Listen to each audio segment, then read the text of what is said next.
Hello guys, welcome you all. पिछले lecture में हमने एंडोप्लाज्मिक रेटिकुलम के बारे में इन डिटेल पढ़ा था। ओके, एंडोप्लाज्मिक रेटिकुलम के अर्थ स्ट्रक्चर के बारे में हमने इन डिटेल स्टडी की थी। अभी उसी तरह एंडोप्लाज्मिक रेटिकुलम की तरह दिखने वाला एक दूसरे स्ट्रक्चर के बारे में आज हम पढ़ने वाले, जिसका नाम है गोल्गी कॉम्प्लेक्स। ओके, तो गोल्गी कॉम्प्लेक्स को इन डिटेल जानने से पहले हम उसके बारे में थोड़ी सी जानकारी पा लेते हैं। ओके, तो Golgi complex was also known as, Golgi complex को दूसरे नाम से भी जाना जाता है, उसे कहते हैं गोल्गी एपेरेटस भी कहते हैं, और कुछ लोग इसे गोल्गी बॉडी के नाम से भी जानते हैं। Okay, so Golgi complex also called as Golgi apparatus और Golgi body. Okay, this is also a single membrane bound organelle. Okay, ये सिंगल मेम्ब्रेन बाउंड ऑर्गेनेली है, सिंगल मेम्ब्रेन बाउंड ऑर्गेनेली है, जो एंडोप्लाज्मिक रेटिकुलम की तरह ही single membrane से बना हुआ होता है। It is a single membrane bound organelle. Okay, एक कैसे ऑर्गेनेली है? सिंगल मेम्ब्रेन, एक ही मेम्ब्रेन से बाउंड होती है। ओके, अभी हम थोड़ा इसके हिस्ट्री या डिस्कवरी के बारे में जानते हैं। Okay, Golgi complex was first time discovered by, okay, किसने डिस्कवरी की थी? Golgi complex was first time discovered by Camillo Golgi, a neurologist जिनका नाम था Camillo Golgi. Okay, Camillo Golgi इस न्यूरोलॉजिस्ट ने फर्स्ट टाइम इन 1898 में, ओके, माइक्रोस्कोप के थ्रू नर्व सेल्स में, ओके, कौन से सेल्स में? नर्व सेल्स में कुछ रेटिकुलेट स्ट्रक्चर्स को ऑब्जर्व किया, जो नेटवर्क लाइक स्ट्रक्चर दिख रहे थे एंडोप्लाज्मिक रेटिकुलम की तरह, उन स्ट्रक्चर को ऑब्जर्व किया और उसने फर्स्ट टाइम डिस्कवरी की कि कुछ रेटिकुलर स्ट्रक्चर सेल्स में पाए जाते हैं इन 1898। ओके, आफ्टर दैट लगभग अराउंड 1910 के दरमियान, ओके, इस ऑपरेटर्स को, जो भी ऑपरेटर्स था, रेटिकुलर स्ट्रक्चर था, उस स्ट्रक्चर को इसी साइंटिस्ट के नाम से, इसी न्यूरोलॉजिस्ट के नाम से उस स्ट्रक्चर को नाम दिया गया गोल्गी कॉम्प्लेक्स। ओके, सो जो गोल्गी, ये जो वर्ड है, इट डिनोट करता है उस साइंटिस्ट के बारे में या उस न्यूरोलॉजिस्ट के बारे में जिसने इसकी खोज की थी, जिसने इसकी डिस्कवरी की थी। ओके, ये हो गया डिस्कवरी के बारे में। ओके, अभी हम आते गोल्गी कॉम्प्लेक्स के पोजीशन के बारे में। ओके, सेल में एक्चुअली उसका पोजीशन होता कहां पे, उसके बारे में हम जानते हैं। ओके, स्पेसिफिकली जब हम एनिमल सेल की बात करते, ओके, एनिमल सेल की बात करते, तो एनिमल सेल्स में मेजरली एनिमल सेल, अगर ये एनिमल सेल कंसिडर किया, यहाँ पे न्यूक्लियस होगा, न्यूक्लियस के सराउंडिंग आपको ईआर मिलेंगे। ओके, ईआर मिलेंगे। एंडोप्लाज्मिक रेटिकुलम, जो ईआर हमें कहते हैं, एंडोप्लाज्मिक रेटिकुलम के बाद आपको कुछ ऐसे स्ट्रक्चर, रेटिकुलर स्ट्रक्चर मिलेंगे जो एक जगह पे कॉन्सेंट्रेट मिलेंगे। ओके, इन स्ट्रक्चर्स को हम कहते हैं Golgi complex. So animal cells में आपको गोल्गी बॉडीज या गोल्गी कॉम्प्लेक्स जो एक जगह पे इकट्ठे मिलेंगे, एक ही जगह पे। Okay, whereas in plant cells, okay, अभी हम बात करते हैं प्लांट सेल्स के बारे में। जब हम प्लांट सेल्स की बात करते हैं, इन प्लांट सेल्स, ये जो गोल्गी बॉडीज होते हैं, ये जो गोल्गी बॉडीज एक जगह पे नहीं रहते। Okay, they are floating all over the cells. Okay, cells के अंदर जो हर जगह पे फ्लोट करते हुए दिखाई देते। ओके, तो सेल इन प्लांट्स और कुछ यीस्ट सेल में आपको गोल्गी बॉडीज जो होते हैं, वो आपको एक जगह पे कॉन्सेंट्रेटेड नहीं दिखेंगे, वो आपको फैले हुए दिखेंगे सेल के अंदर। ओके, सो ये हो गया पोजीशन के बारे में। ओके, ये हो गया गोल्गी कॉम्प्लेक्स के position inside the cell. Okay, so वो एनिमल्स में एक जगह पे कॉन्सेंट्रेटेड दिखेगा, कॉन्सेंट्रेटेड एक जगह पे सिस्टरनी एक दूसरे के साथ अलाइन दिखेंगे, वेरएज इन प्लांट्स में वो एक दूसरे से दूर अलग अलग जगह पे आपको मिलेंगे। Okay, this is the position of the cell. Okay, अभी हम बात करते इस गोल्गी कॉम्प्लेक्स के स्ट्रक्चर के बारे में। ओके, अभी हम बात करते हैं गोल्गी कॉम्प्लेक्स के स्ट्रक्चर्स के बारे में। Okay, structure, in detail structure के बारे में हम बात करेंगे। ओके, ध्यान से देखिए, जिस तरह एंडोप्लाज्मिक रेटिकुलम भी 3 डिफरेंट कंपोनेंट से बना था, ओके, 3 डिफरेंट पार्ट्स थे एंडोप्लाज्मिक रेटिकुलम। उसी तरह इस गोल्गी कॉम्प्लेक्स के भी 3 डिफरेंट पार्ट्स है। एक है पहला पार्ट सिस्टर्नी, ओके, जो होता है फ्लैट सैक लाइक स्ट्रक्चर, जिसे हम सिस्टर्नी कहते हैं। दूसरा स्ट्रक्चर जो ट्यूबुलर होता है उसे हम ट्यूब्यूल्स कहते हैं। और तीसरा स्ट्रक्चर होता है vesicles, okay. So each Golgi complex is made up of these 3 structures, okay. In 3 structure से मिलाकर जो स्ट्रक्चर बनता है उसे हम गोल्गी कॉम्प्लेक्स कहते हैं, ओके। अभी इस गोल्गी कॉम्प्लेक्स में एक एक करके मैं इन पार्ट्स को डिनोट करूंगा, ओके, डिफाइन करूंगा। अभी आप ध्यान से देखिए, ओके, ये जो गोल्गी कॉम्प्लेक्स दिख रहा है, यहाँ पे जो फ्लैटेंड सैक लाइक स्ट्रक्चर ये दिख रहे हैं, फ्लैटेंड सैक लाइक स्ट्रक्चर, इन्हें हम कहते हैं सिस्टर्नी। क्या कहते हैं इसे हम? सिस्टर्ना। सिंगुलर एक है तो उसे हम सिस्टर्ना कहते हैं, अगर मल्टीपल हो गए तो सिस्टर्नी कहते हैं, ओके।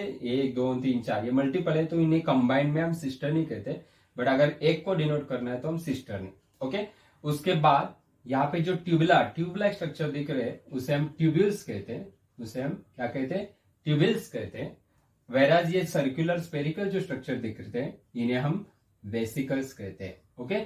सो जो गोल्गी कॉम्प्लेक्स होता है, ये गोल्गी कॉम्प्लेक्स इन तीनों स्ट्रक्चर से मिलाकर बनता है, ओके, इन तीनों स्ट्रक्चर से मिलाकर बनता है, ओके।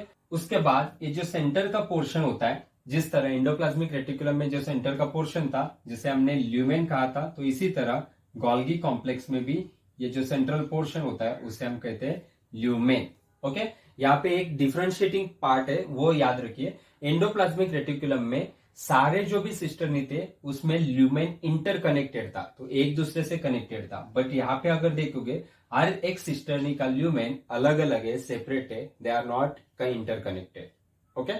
अभी हम बात करते हैं गोल्गी कॉम्प्लेक्स के 2 साइड के बारे में, ओके। ये जो है गोल्गी कॉम्प्लेक्स, इस गोल्गी कॉम्प्लेक्स के 2 साइड्स होते हैं, ओके। एक साइड जो न्यूक्लियस की तरफ फेस किया हुआ होता है उसे हम सिस फेस कहते हैं और सिस साइड कहते हैं। और जो गोल्गी कॉम्प्लेक्स का दूसरा साइड जो सेल मेम्ब्रेन की तरफ फेस किया होता है उसे हम ट्रांस साइड कहते हैं, ओके, और ट्रांस फेस कहते हैं, okay. So these are the 2 faces of the Golgi complex, okay, these are the 2 places of the Golgi complex, okay. अभी हम बात करते हैं गोल्गी कॉम्प्लेक्स के फंक्शंस के बारे में, ओके। तो गोल्गी कॉम्प्लेक्स के 3 इंपॉर्टेंट मेन फंक्शंस है, ओके, जिसमें पहला है मॉडिफिकेशन, ओके, मॉडिफिकेशन। दूसरा है सिंथेसिस, तीसरा है पैकेजिंग एंड ट्रांसपोर्ट, ओके। अभी इस पे क्या क्या होता है इन डिटेल एक एक करके हम जानेंगे, ओके। मॉडिफिकेशन, उसमें मॉडिफिकेशन ऑफ प्रोटीन होता है, लिपिड्स होता है and carbohydrate, synthesis of carbohydrates and packaging and transport of all these molecules, okay। इन सब के बारे में हम इन डिटेल जानेंगे, ओके। तो हम पहले शुरुआत करते हैं, ओके। लिंक इस गोल्गी कॉम्प्लेक्स के स्ट्रक्चर के और फंक्शंस के बारे में हमें अंदाजा हो, इससे पहले हम शुरुआत करते हैं हमारे न्यूक्लियस से, ओके। तो न्यूक्लियस में क्या होता है? न्यूक्लियस में ट्रांसक्रिप्शन होता है जहां पे डीएनए से आपको आरएनए बनेगा, ओके, एमआरएनए बनेगा।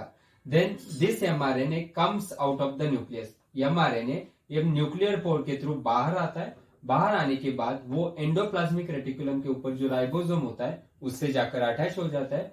फिर वहां से राइबोसोम ट्रांसलेशन करता है, ओके, राइबोसोम ट्रांसलेट करता है उस एमआरएनए को इनटू प्रोटीन। ये ब्लू कलर का जो दिख रहा है प्रोटीन। एक बार ये राइबोसोम प्रोटीन बना दिया, बनाने के बाद this protein again enters into the endoplasmic reticulum. Endoplasmic reticulum के अंदर एंटर हो जाता है and through vesicle it comes outside, okay. Vesicle के थ्रू वो बाहर आता है। जब वो प्रोटीन एंडोप्लाज्मिक रेटिकुलम के ल्यूमेन में एंटर होता है, वहां पे प्रोटीन की प्रोसेसिंग होती है, ओके। वहां पे क्या होती है? प्रोटीन की प्रोसेसिंग होती है, जिसमें प्रोटीन की फोल्डिंग होती है, ओके। इनिशियल कई प्रोटीन पे कार्बोहाइड्रेट्स भी ऐड किए जाते हैं, ओके, उन प्रोटीन पे, जिस प्रोसेस को हम कहते हैं ग्लाइकोजिलेशन, ओके, जहां पे प्रोटीन मॉलिक्यूल के ऊपर कार्बोहाइड्रेट मॉलिक्यूल्स ऐड किए जाते हैं, ओके। इस प्रोसेस को हम क्या कहते हैं? Glycosylation, okay. All these processes takes place in the rough endoplasmic reticulum. और एक बार प्रोसेसिंग हो गई तो वेसिकल के थ्रू वो सारे प्रोटीन एंडोप्लाज्मिक रेटिकुलम से निकलकर बाहर आते हैं and they will move towards the Golgi complex, okay, ये हो गए प्रोटीन के बारे में हमने जाना है। Okay, this is about protein.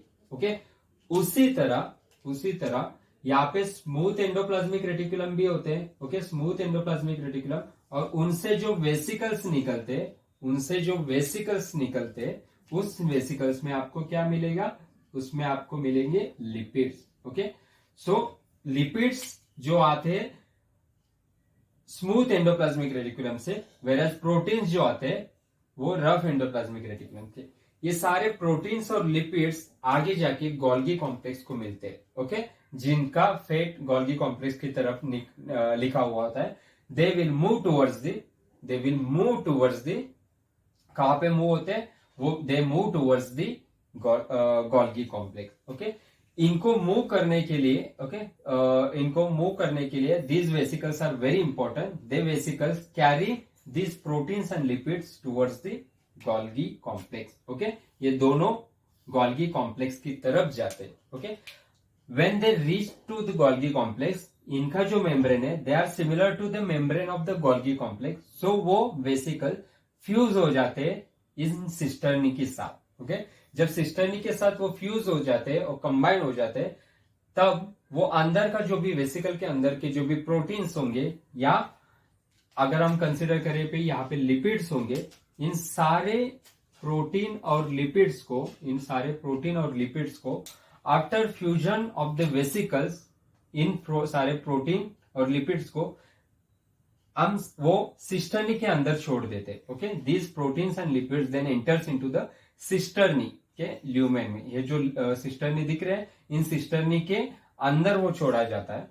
Then आगे का प्रोसेसिंग यहाँ पे हो जाता है। ओके, आगे का प्रोसेसिंग यहाँ पे हो जाता है। उसमें क्या क्या होता है, फर्स्ट प्रोटीन अगर अंदर आ गए तो उस प्रोटीन में मॉडिफिकेशंस होते हैं। ओके, जब proteins enters into the lumen of the cisternae of the Golgi complex के ल्यूमेन में जब प्रोटीन एंटर करता है फ्रॉम द एंडोप्लाज्मिक रेटिकुलम, वहां पे प्रोटीन के मॉडिफिकेशंस होते हैं। ओके, ये मॉडिफिकेशन किस तरह के होते हैं, एक तो उसके स्ट्रक्चरल चेंजेस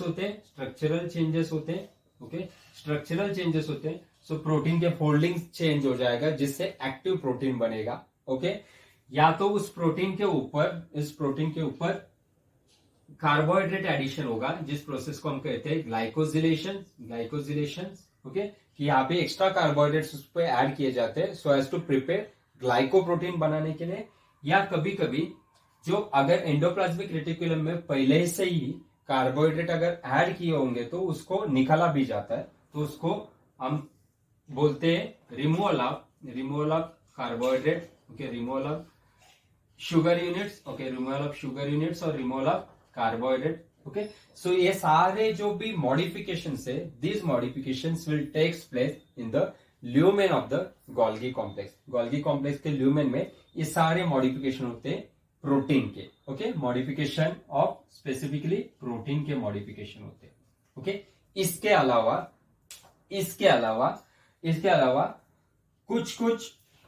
कुछ प्रोटीन्स को कॉन्जुगेट किया जाता है। ओके, कुछ प्रोटीन को कॉन्जुगेट किया जाता है। यहाँ पे कार्बोहाइड्रेट से हमने कॉन्जुगेट किया, कुछ प्रोटीन के ऊपर लिपिड्स भी ऐड किए जाते हैं। Okay, to prepare lipoprotein. Okay, lipoprotein बनाने के लिए लिपिड से वहां पे कॉन्जुगेशन होता है। Okay, so protein get conjugated with lipid molecules जिससे लिपोप्रोटीन बनते हैं। ओके, सो ग्लाइकोप्रोटीन और लिपोप्रोटीन जो भी बनते हैं वो यहाँ पे गोल्गी कॉम्प्लेक्स में बनते हैं। Okay, so second step that is synthesis also takes place in the Golgi complex. Second function जो है गोल्गी कॉम्प्लेक्स का सिंथेसिस। उस सिंथेसिस में क्या क्या होता है, एक मेन होता है कि सिंथेसिस ऑफ ग्लाइकोप्रोटीन का सिंथेसिस होता है। ओके, जहां पे प्रोटीन आते हैं, उस प्रोटीन के ऊपर कार्बोहाइड्रेट मॉलिक्यूल मोइटी ऐड किए जाते हैं।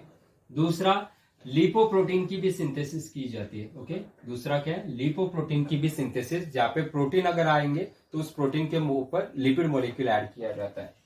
मोरओवर इसके अलावा अगर सिंपल शुगर मॉलिक्यूल होंगे, उस सिंपल शुगर से कॉम्प्लेक्स शुगर मॉलिक्यूल्स भी, कॉम्प्लेक्स स्ट्रक्चर्स भी इस गोल्गी कॉम्प्लेक्स के ल्यूमेन में बनते हैं। Okay, so these are the synthesis of different molecules which takes place in the Golgi complex. Okay, so glycoprotein, lipoprotein और कॉम्प्लेक्स शुगर मोलिक्यूल इस Golgi complex के ल्यूमेन में बनते हैं। ओके, अभी ये सारे स्ट्रक्चर्स बन गए। ओके, यहाँ इस गोल्गी कॉम्प्लेक्स में एक्टिव प्रोटीन्स मोलिक्यूल भी बन गए मॉडिफिकेशन होके। ओके, उसके बाद ग्लाइकोप्रोटीन भी वहां पे बनाए गए, लिपोप्रोटीन भी बनाए गए और कॉम्प्लेक्स शुगर्स भी बनाए गए। ओके, अभी ये सारे जो मोलिक्यूल बनते हैं वो एक सिस्टर्नी से होके दूसरे सिस्टर्नी में जाते हैं। Okay, from first to second. Okay, ये जो फर्स्ट है यहां से सेकंड में जाते हैं, सेकंड से थर्ड, थर्ड से फोर्थ, फोर्थ से फिर फिफ्थ में जाते हैं और फाइनली वो वेसिकल के थ्रू बाहर आते हैं। ओके, जो एक्टिव प्रोटीन और एक्टिव मोलिक्यूल्स होते हैं, ओके, जो फंक्शनल होते हैं, वो सारे आखिर में बनने के बाद, फंक्शनल होने के बाद वे गोल्गी कॉम्प्लेक्स के थ्रू ऊज आउट होते हैं वेसिकल के फॉर्म में और वेसिकल के थ्रू वो बाहर आ जाते हैं। ओके, एक बात याद रखना यहाँ पे, जब ये सारे मोलिक्यूल्स गोल्गी कॉम्प्लेक्स के सिस्टर्नी से पास होते, एक सिस्टर्नी से दूसरे सिस्टर्नी में जाते, तो वो जाते समय भी यहाँ पे छोटे छोटे वेसिकल्स बनाए जाते। ओके, इस सिस्टर्नी से छोटे वेसिकल बनते जिसके थ्रू वो प्रोटीन्स या लिपिड मॉलिक्यूल दूसरे सिस्टर्नी में जाते, दूसरे सिस्टर्नी से फिर से वेसिकल बनेंगे, वो तीसरे को जाके फ्यूज होगा, तीसरे वाला जाके चौथे वाले को, चौथा वाला जाके पांचवे को, ऐसे आगे आगे जाते मोलिक्यूल्स, आगे आगे जाते थ्रू वेसिकल। ओके, वेसिकल के थ्रू ये ट्रांसपोर्ट होता है, वेसिकल के थ्रू वो ट्रांसपोर्ट होता है of this different molecules. Okay, एक बार वो फाइनल लास्ट स्टेज में आ गया, लास्ट सिस्टर्नी में आ गया, उसके बाद वहां से वो ओज आउट होते हैं, वहां से वो निकल के, ओके, मेम्ब्रेन से डिटैच होके निकलते हैं और वहां से वेसिकल बनाते हैं। ओके, इस तरह के स्पेरिकल वेसिकल बनते हैं जिसमें आपको डिफरेंट एक्टिव और फंक्शनल मॉलिक्यूल्स मिलेंगे, प्रोटीन्स, लिपिड्स, कार्बोहाइड्रेट्स आपको मिलेंगे और उनका आगे जाके जहां जहां पे भी उनका पहुंचना है, रीच होना है, वो आगे जाके पहुंचेंगे। सपोज कुछ जो प्रोटीन होते हैं सिक्रेटरी प्रोटीन होते हैं, तो सिक्रेटरी प्रोटीन क्या होते हैं, जो सेल के बाहर सीक्रेट किए जाते हैं। ओके, सेल के बाहर, सेल मेम्ब्रेन के बाहर सीक्रेट किए जाते हैं। ओके, उनके लिए क्या होता है, वो प्रोटीन्स जब गोल्गी कॉम्प्लेक्स से प्रोसेस होने के बाद, गोल्गी कॉम्प्लेक्स के प्रोसेस होने के बाद वेसिकल के थ्रू बाहर निकलते, फिर वो वेसिकल जाके सेल मेम्ब्रेन, ये दिख रहा है सेल मेम्ब्रेन, सेल मेम्ब्रेन को जाके फ्यूज करेगा। सेल मेम्ब्रेन में फ्यूज होने के बाद, ओके, सेल मेम्ब्रेन में वो मर्ज होने के बाद वहां के जो भी एक्टिव प्रोटीन है, सिक्रेटरी प्रोटीन, ये सारे सिक्रेटरी प्रोटीन बाहर रिलीज किए जाते हैं। ओके, सेल के बाहर, सेल मेम्ब्रेन के बाहर वो रिलीज किए जाते हैं। ओके, और कुछ कुछ प्रोटीन्स और एंजाइम जो होते हैं, कुछ कुछ प्रोटीन्स और जो एंजाइम्स होते हैं, वो आगे जाके रिलीज होने के बाद वो जाके फाइनली उससे लाइसोसोम बनता है। ओके, कुछ कुछ वेसिकल का फाइनली आगे जाके लाइसोसोम बनता है। ओके, वो ये भी दूसरा एक ऑर्गेनेली है जिसके बारे में आगे हम जाके पढ़ेंगे। सो कुछ वेसिकल लाइसोसोम जाके बनते हैं जिसमें एक्टिव एंजाइम्स होते हैं, डिग्रेडेटेड एंजाइम, और कुछ प्रोटीन सिक्रेटरी होते हैं, वो जाके सेल मेम्ब्रेन को मिलके सेल मेम्ब्रेन के बाहर सीक्रेट होते हैं, और कुछ प्रोटीन इस सेल मेम्ब्रेन का ही कंपोनेंट होते हैं, वो जो आके सेल मेम्ब्रेन में जाके बैठ जाएंगे। ओके, जहां पे जिसका लोकेशन होगा। ओके, इस तरह गोल्गी कॉम्प्लेक्स से जो भी प्रोसेस किए हुए जो भी प्रोटीन्स और मोलिक्यूल्स, एक्टिव मोलिक्यूल्स होते हैं, उसमें में भी प्रोटीन भी आता है और या भी लिपिड मोलिक्यूल भी आता है। ओके, और मोस्टली ये जो सिक्रेटरी प्रोटीन होते हैं, दे आर मोस्टली ग्लाइकोप्रोटीन की nature, so they protein molecule, but उसके ऊपर शुगर मॉइटी ऐड किया होता है। Okay, so these are the secretory protein जो ग्लाइकोप्रोटीन की नेचर होते हैं। और जो लिपोप्रोटीन होते हैं, जो जहां पे लिपोप्रोटीन भी बनता है, वो लिपोप्रोटीन जाके सेल के अंदर जाके बैठ जाता है, सेल मेम्ब्रेन के अंदर जाके वो बैठ जाता है। So lipoprotein is the part of the cell membrane, वो जहां पे सेल मेम्ब्रेन होता है वहां जाके बैठता है। और कई कई लिपोप्रोटीन दूसरे ऑर्गेनल के मेम्ब्रेन में भी जाके वहां पे जाके फ्यूज होता है थ्रू वेसिकल। ओके, सो इस तरह गोल्गी कॉम्प्लेक्स से वेसिकल के थ्रू जो भी प्रोटीन बनते हैं, एंडोप्लाज्मिक रेटिकुलम में जो प्रोटीन बने हुए थे, उस प्रोटीन का मॉडिफिकेशन, प्रोसेसिंग ओके, उनका ट्रांसपोर्ट किया जाता है जहां जहां पे उनको जाना होता है। ओके, सो तीसरा पार्ट है, तीसरा फंक्शन है गोल्गी कॉम्प्लेक्स का, पैकेजिंग एंड ट्रांसपोर्ट। तो जो भी प्रोटीन और एक्टिव मॉलिक्यूल्स है उनका पैकेजिंग किया जाता है, packaging in the form of vesicle, vesicle के फॉर्म में पैकेजिंग किया जाता है। फिर उस वेसिकल को जहां पे उसका लोकेशन है, डिजायर्ड लोकेशन है जहां पे जाना होता है, वहां पे उसको ट्रांसपोर्ट किया जाता है। Okay, so this is the third important function of Golgi complex. Okay, इस तरह हमने गोल्गी कॉम्प्लेक्स के 3 इंपॉर्टेंट फंक्शन जाने। फर्स्ट था मॉडिफिकेशन ऑफ प्रोटीन, जिसमें स्ट्रक्चरल चेंजेस हो सकते हैं या addition of other molecules on the protein भी हो सकते हैं। दूसरा हमने जाना सिंथेसिस ऑफ डिफरेंट मोलिक्यूल, जिसमें ग्लाइकोप्रोटीन हो, लिपोप्रोटीन हो, या तो सिंपल शुगर से कॉम्प्लेक्स शुगर प्रोडक्शन हो। ओके, एक बार ये सारे एक्टिव मोलिक्यूल बन गए तो उस एक्टिव मोलिक्यूल को फिर ट्रांसपोर्ट किया जाता है, उसके पहले पैकेजिंग की जाती है, फिर पैकेजिंग के बाद packaging in the form of vesicle, फिर उस वेसिकल की ट्रांसपोर्टेशन होती है डिजायर्ड लोकेशन पे। Okay, so these are the 3 important functions of Golgi complex. Okay, इस तरह आज हमने गोल्गी कॉम्प्लेक्स के बारे में इन डिटेल पढ़ा, जिसमें गोल्गी कॉम्प्लेक्स के स्ट्रक्चर के बारे में भी जाना, उसी तरह उसके फंक्शन के बारे में भी जाना। ओके।